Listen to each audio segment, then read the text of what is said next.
Ako si JB, OFW dito sa Taiwan at ngayong araw ipapunta ako ng Taoyuan. Tara at samahan niyo ako sa aking tattooing lifestyle here at Taiwan. Another day off, another tattoo session. Sa araw na to, mas minabuti ko nga pala na magbiyahe ng train na lang kasi si Lucky ay nawawala ang isang side mirror. Nasasagi siguro sa parkingan kaya nalaglag siguro na di ko namamalayan. At dito nga pala sa Taiwan, di ka maliligaw ng basta. Kasama mo si Magta. Oh yeah, no, no. Down. Down, sir. And then, Platform two. Here, one. You need down. Up, up. okay. Okay. Yeah. Right side. 另外一边，另外一边。谢谢对，上面下去。 Where are you going? Taoyuan. Taoyuan. Yeah. Oh no no, it's That side. there. Yeah. Follow me. Okay.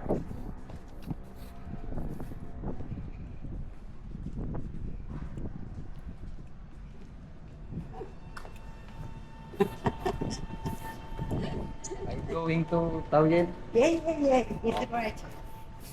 This way. This way and there out. Okay. Okay, 谢谢.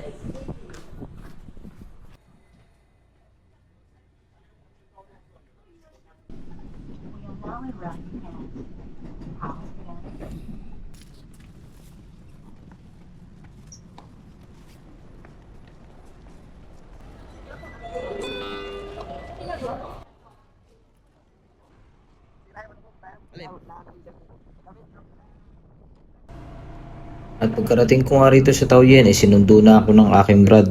At katrabaho niya nga pala ang aking client ngayong araw. At pagkarating namin dito sa bahay niya, ay kumain kami ng pananghalian. Dahil palabas na rin ng trabaho ang aking client. At pagkarating nga ng aking kliyente, ayan, agad-agad ko nang inumpisa ng project ko sa kanya. At ako'y sobrang excited sa project ko ngayon dahil isa ito sa mga matagal ko nang gustong gawin. At ito na yung final result.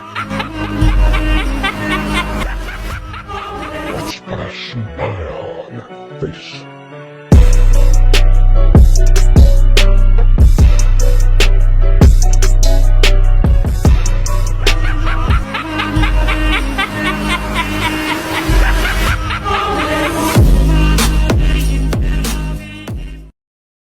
At sa magnanais magpatato kahit saan parte kayo dito sa Taiwan, ano pa inaantay nyo? Palampasin nyo ang panahon, wag lang ang pagkakataon. Please like and share for more videos. Tattoo Moto Vlog, salamat sa tiwala. Yun. Touchdown. Ang masasabi mo, boss? Okay, solid boss. Quality. Yun.